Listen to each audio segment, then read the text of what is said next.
而到那個時候，別說中國的7代機、8代機，有可能南天門計劃都已經亮相了。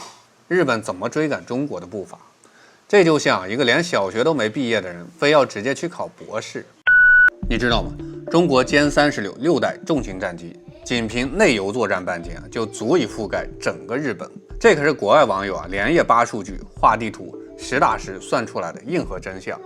有國外軍迷熬夜繪制了歼20跟殲36的打擊範圍对比圖，不摻水、不誇大、不考慮任何空中加油機的輔助，純靠戰機內油跟自身武器。結果一出來呢，全球軍迷都炸了。以上海為基點，歼36內油作戰半徑直接近3000公里，再加上500公里射程的霹靂17空空導彈，整個日本列島從北海到沖繩，從東京到京都，沒有一寸土地能逃出它的打擊範圍。更狠的是啥？要是以我國東北為基點，哪怕是歼20都能實現對日本的全覆蓋。而殲36一旦加上空中加油，作戰半徑直接暴漲到5000公里，再配上霹靂17，不僅能徹底覆蓋第二島鏈，連中途島、阿留申群島都能輕鬆觸及，直接把美國在太平洋的軍事布局攪了個底兒朝天。孫子兵法释篇有云：善戰者求之於事，不責於人，故能擇人而任事。本期視頻咱們拆解3個核心問題，每一個都顛覆你的認知。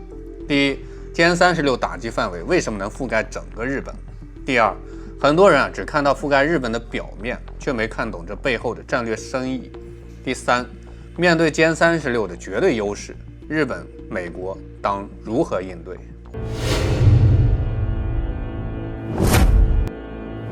我是不愛放大熱大招，歡迎來到老友記。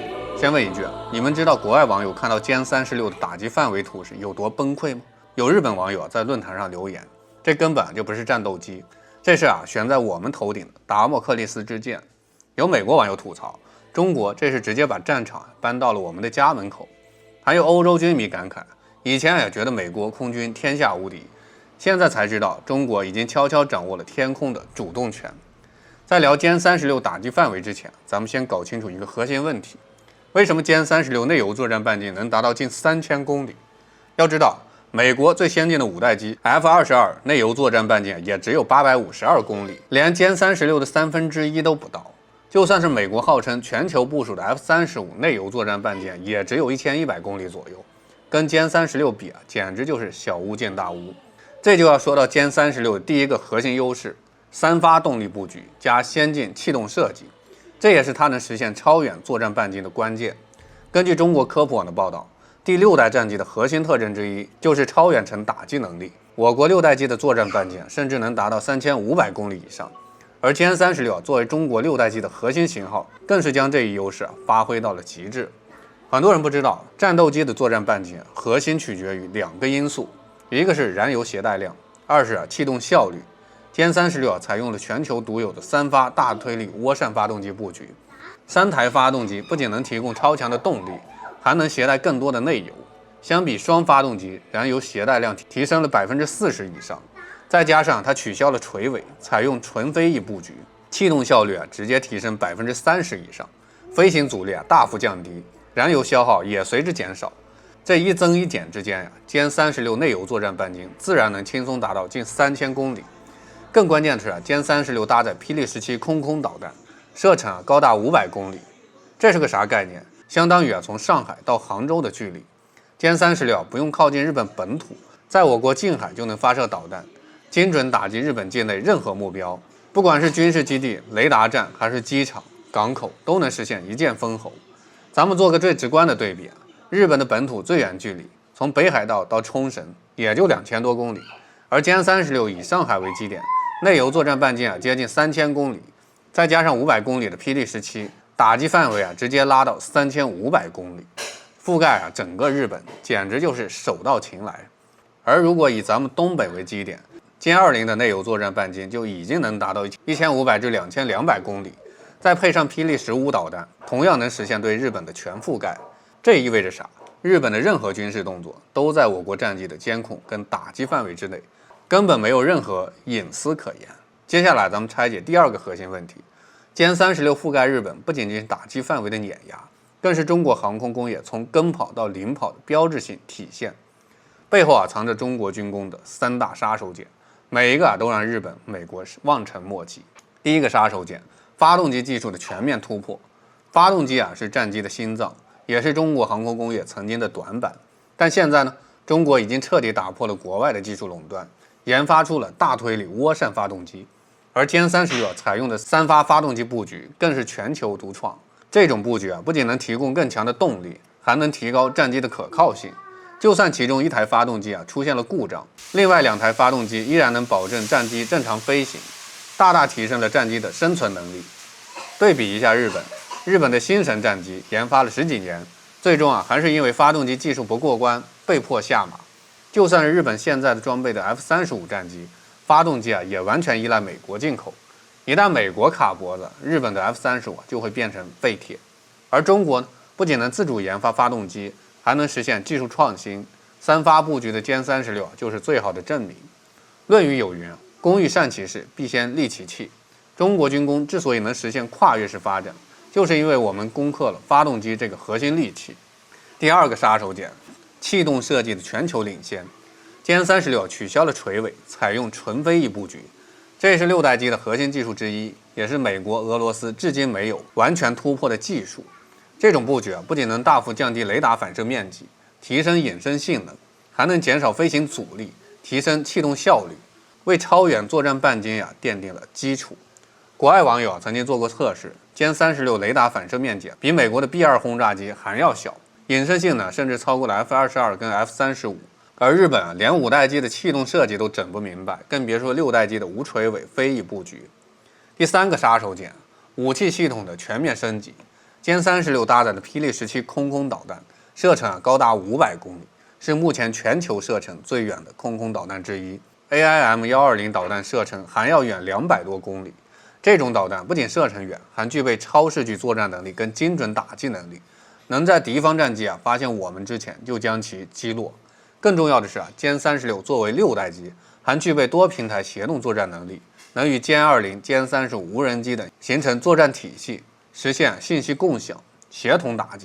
根據中國科普網的報道，第6代戰鬥機的核心特徵之一就是與空中、地面、海上乃至太空平台實現高度互聯，形成巨大的數據鏈路網絡。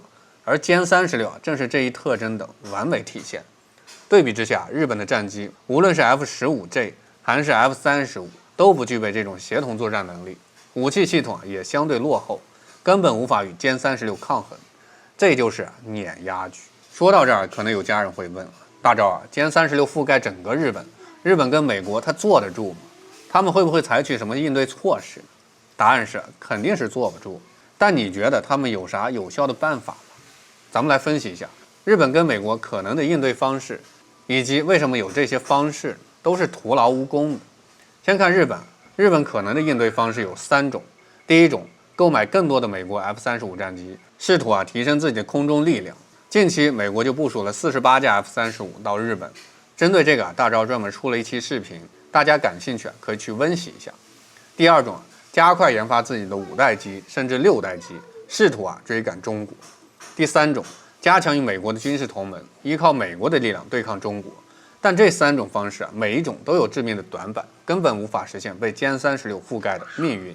先看第一種方式，購買 F-35戰機看似可行，實則飲鴆止渴。F-35內油作戰半徑只有1100公里，就算加上空中加油，也只有1800公里左右，根本無法與殲36的3000公里內油作戰半徑相比。而且 F-35的隱身性能、武器系統都不如殲36，就算日本購買再多的 F-35也只是送人头。更重要的是 F-35的核心技術都掌握在美国手裡，日本根本无法自主升級跟維護。一旦美國卡脖子，日本的 F-35就會變成一堆廢鐵。第二種方式研發自己的5代機、6代機更是天方夜譚。日本的星神戰機研發了10幾年，最終還是因為技術不過關，被迫下馬。日本的航空工業基礎比中國落後至少20年，連5代機都整不明白，更別說6代機。就算日本咬牙投入資金研發6代機，至少也需要30年。而到那個時候，別說中國的7代機、8代機，有可能南天門計劃都已經亮相了。日本怎麼追趕中國的步伐？這就像一個連小學都沒畢業的人，非要直接去考博士。第3種方式，依靠美國的力量，更是靠人不如靠己。美國虽然是軍事强国，但近年来美国的航空工業一直在走下坡路，6代機研发进程緩慢，至今還停留在 PPT 階段。而且美國在全球有很多軍事部署，分身乏術，根本無力全力保護日本。更重要的是，美國從来都是利益至上，一旦遇到危險，美國只會優先保護自己的利益，根本不會管日本的死活。當年2戰結束以後，美國為了自身的利益，不惜拋棄日本。現在日本依然天真的以為美國會保護自己，簡直自欺欺人。再看美國美國可能的應對方式無非就2種：第一種，加快自己6代機研發，試圖追趕中國；第二種，在亞太地區增加軍事部署，加強對中國的遏制。但這2種方式同樣無法改變中國的優勢第一種方式，加快6代機研發，看似可行，但美國面臨着2個致命的問題。一個是技術瓶頸，美國的6代機研發一直陷入5代機改進的誤區，沒有突破無垂尾、3發動力等核心技術，進程緩慢。第二是研發體制僵化，美國軍工研發被資本主導，利益優先，導致研發成本高，效率低。F-35項目就是最好的例子，研發了20年，超支上千億美元，至今問題不斷。而中國呢，採用國家戰略加集中力量辦大事的體制，研發效率是美國的10倍以上。歼36研發速度就是最好的證明。論語有云：欲速則不達，見小利則大事不成。美國追求資本利益，忽視技術創新，注定无法追上中國的步伐。第二種方式增加亞太地區軍事部署，更是自尋煩惱。殲36加上空中加油，作戰半徑可達5000公里，能覆蓋整個第2島鏈，甚至達到中途島、阿留申群島。美國在亞太地區軍事無論是關島、沖繩還是夏威夷，都在殲36打擊範圍之內。美國增加軍事部署，不僅無法遏制中國，反而會讓自己的軍事基地陷入更危險的境地。這就像引火燒身了，最後只會得不償失。說到這兒，你再回頭看殲36覆蓋日本這件事兒，你會發現它從來就不是一個簡單的航程問題，它真正改變的是3件事：誰能看見天空，誰能掌控距離，誰在制定規則。孙子兵法講：上兵伐謀，其次伐交，其次伐兵，其下攻城。真正的高手從来不是把戰火點燃的人，而是讓對手在還沒開戰之前就已經失去了勝算。殲36的意義就在這兒，它不是一把已經出鞘的箭，而是一把懸在規則之上的箭。你以為它在瞄準日本 ？No， 它在重寫整個西太平洋的邏輯。你以為它在比拼性能 ？No， 它在改寫戰爭的算法。你以為這是一場軍備競賽嗎？其實這是一次時代坐標的重新校準。道德經有一句話，很適合今天這期結尾：勝人者有力，自勝者強。從殲10到殲20，再到殲36，這一路走來，不是簡單的技術堆疊，而是一個國家對自身極限的一次次突破。我是不愛放大招大招，下期再見。